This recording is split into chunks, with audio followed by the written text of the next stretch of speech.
কি শান্তি, কি শান্তি গো, কি শান্তি।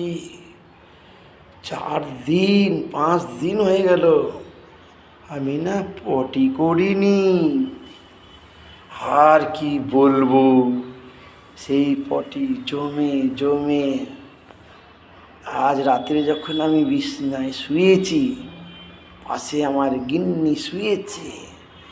এই শীতের মধ্যে কম্বল মুড়ি দিয়ে শুতে হবে, সে আমি শুয়েছি।